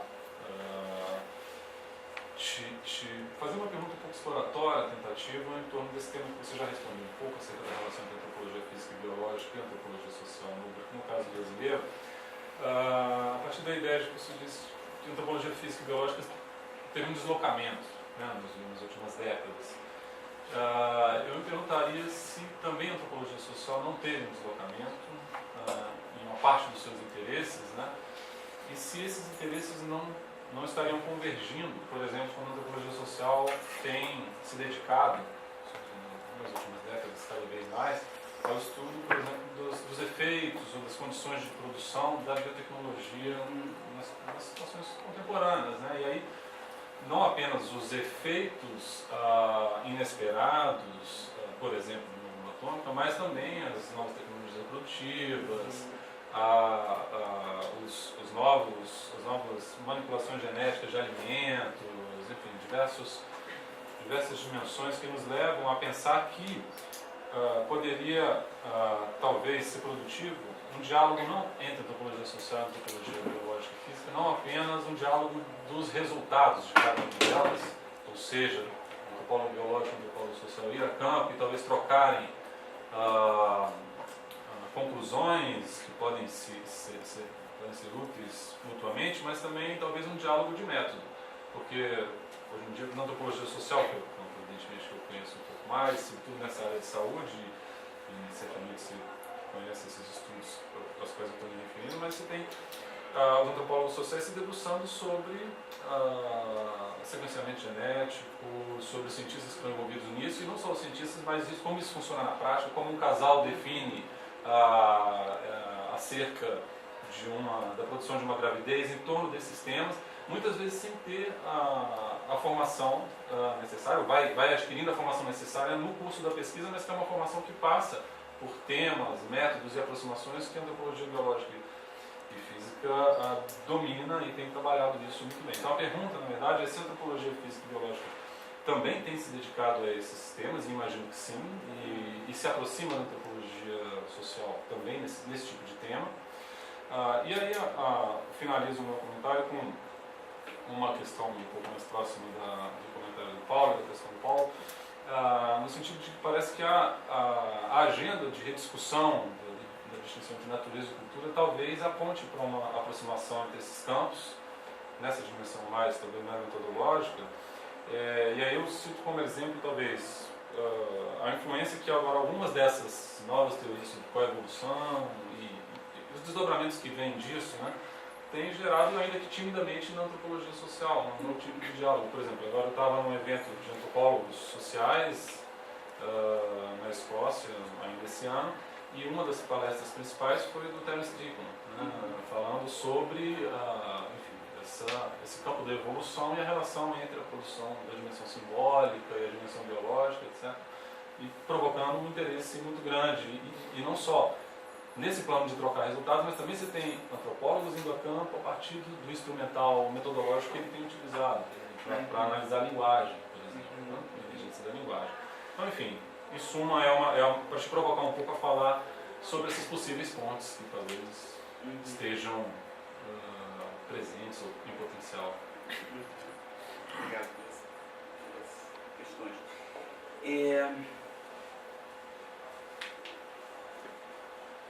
Bem, eu acho que primeiro devo relativizar um pouquinho essa ideia que essa antropologia física e biológica teve um deslocamento. Certamente ela teve um deslocamento, no qual uma área muito predominante desse campo de estudo de diversidade biológica humana, obviamente que a genética está fora das antropologias. Isso não quer dizer que não haja autores da área, enfim, da antropologia biológica dentro do departamento de antropologia, como tem lá no Museu Nacional e tem na Universidade Federal do Pará, para dar dois exemplos. Então, acho que tem alguns. Então, não é um deslocamento, mas é um deslocamento, digamos, em termos do peso da produção acadêmica hoje, das interlocuções nacionais e internacionais. Eu acho que certamente está fora dos ambientes dos departamentos de ciências sociais. Né? Então, enfim, então sai do lugar. Eu quero relativizar a ideia de sair do lugar um pouco, mas continuo a achar que sai do lugar. E a pergunta do Paulo é sobre essa questão do conceito de cultura e como é que ele foi acionado por essas pesquisas. Enfim, eu diria que a questão das práticas, digamos, dos comportamentos, dos processos de organização social, das regras de casamento, né? Essas questões todas eram muito centrais para os geneticistas, porque isso estava modulando, de certa maneira, né, os resultados genéticos que eles poderiam estar encontrando. Então, um trabalho síntese do Nilo e do Salzano, que é visto como uma grande contribuição dessas pesquisas chavantes, na década de 60, é um modelo chamado de modelo de fission-fission, de fusão e fisão, que é justamente em cima da divisão das aldeias chavantes, né? Pelas disputas políticas, pelas tensões políticas do crescimento, né? E as linhagens, né? Enfim, se separam, etc., e geram novas comunidades, né? Atual. E qual é o impacto disso sobre a questão genética? Ou seja, ele mostrava que as aldeias que se originavam não eram aldeias necessariamente que eram representativas das aldeias mães. Né? E ele tem todo o desdobramento para pensar isso do ponto de vista dessa história evolutiva humana. Ou seja, no fundo, ele está discutindo as políticas das linhagens, né? E os impactos disso sobre a questão demográfica e como é que isso vai influenciar essas novas composições, né? Então, esse é um exemplo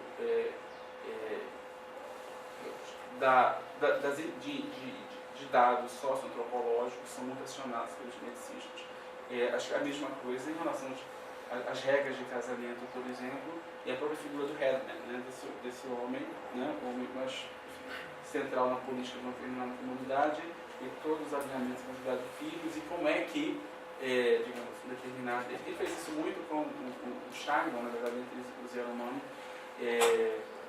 de pensar a dispersão de certos genes entre comunidades a partir da questão da poligamia, né? Então, esse tipo de aspecto, né, sem dúvida, era muito acionado.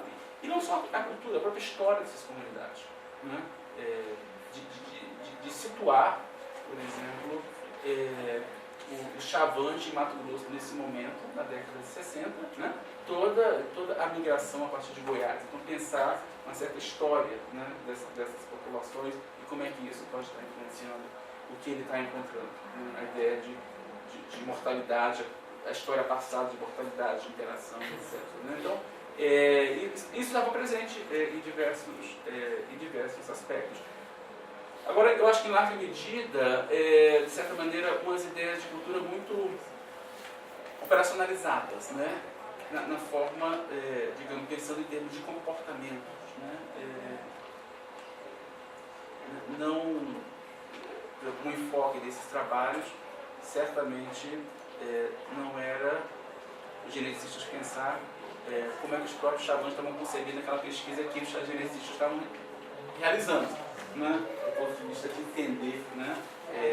De colocar digamos, nesse sistema da cosmologia chavante a própria interação com o geneticista, né? Enfim, então, mas havia essa preocupação, sim. Então, esse alinhamento com os antropólogos talvez devia ser um pouco mais cuidadoso. Acho que não era somente a questão da genealogia. Acho que genealogias eram muito centrais, mas sem dúvida informações que eram tidas como valiosas do ponto de vista da organização social e de práticas culturais desses grupos que pudessem ser úteis nessas interpretações. Não sei se foi.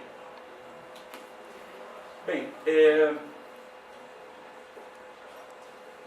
Carlos traz um ponto que eu acho extremamente muito relevante, né? De pensar o crescente interesse da antropologia por tudo isso, né? Por todo esse campo, né? Não só da dimensão histórica, mas como as próprias práticas da biomedicina, desde os laboratórios, né? As clínicas de fertilização, né? Toda em torno dessa biosociabilidade, né? que se constrói. Que é um conceito, né? Chovendo aqui no olhar dos antropólogos, e vem em contraposição à sociobiologia, né? A formulação desse conceito, né? O que me chama a atenção, Carlos, é que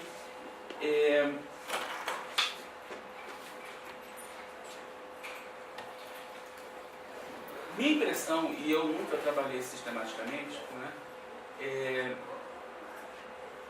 que há um interesse dos antropólogos sociais por esses campos, certo? Né?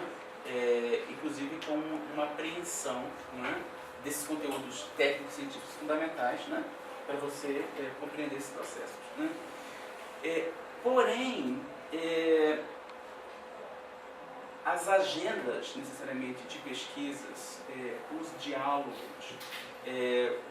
os projetos que surgem, as publicações derivadas, né? Raramente, eu diria, que você vê as pontes se estabelecendo entre esses campos. Né? Enfim, acho que essa é a ideia da antropologia social, estudar qualquer coisa, não é isso? Mas eu acho que isso não é necessariamente o estabelecimento de um diálogo. Eu acho que tem um olhar, né? Mas isso não me parece que esteja gerando necessariamente uma síntese que seja diferente do olhar, digamos, tradicional que a antropologia teria sobre aquela questão. Eu já, enfim, na minha própria experiência de pesquisa, pensando, enfim, num dado momento, eu propus ao Sérgio Pena que nós fazemos uma pesquisa juntos. E a minha ideia, eu cuidadosamente colocando o argumento do Sérgio, e o Sérgio sempre foi muito interessado, que era pensar uma pesquisa no qual você tivesse, digamos, uma sofisticação genômica ao lado de uma sofisticação, especificamente no caso lá, da maneira de você coletar informações sobre coro-raça, né? Como as perguntas eram feitas, né? Enfim, desdobrar e analisar isso aí com uma certa simetria, né? A partir dos campos dos quais isso era gerado, né? Enfim, foi um trabalho, olhando para trás, acho que foi muito arriscada a ideia, mas felizmente nós sobrevivemos e continuamos, não brigamos ao longo do processo, né? Esse trabalho envolveu o Peter Frey, né? Envolveu o José Carlos Rodrigues, né? Envolveu o Sérgio Pena, né? Enfim, foi bastante interessante e importante. Agora, entre os momentos muito difíceis do trabalho, eu não vou dizer muito difícil, porque foi tudo relativamente bem, mas eu acho que um dos momentos bastante complexos foi a escrita.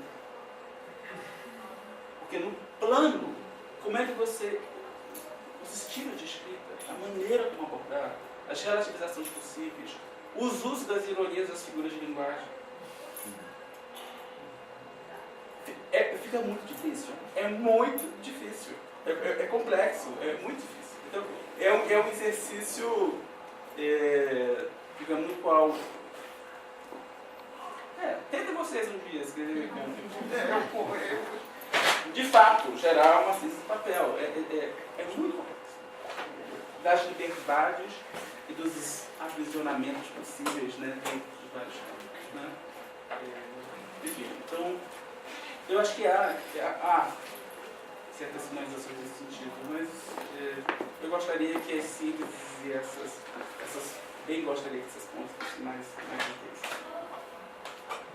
Posso ser um pessimista? Não, posso ser pessimista também. Então... Mais alguma pergunta para encerrar? Não? Então, ótimo. Mais uma vez, Ricardo, muito obrigada. Obrigado, gente.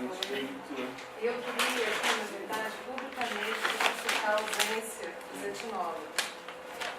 Porque os professores etnólogos, você tem estudantes. Porque está tendo a seleção de estudantes em jeito de horário no seminário. Eu quase morri de descobrir isso.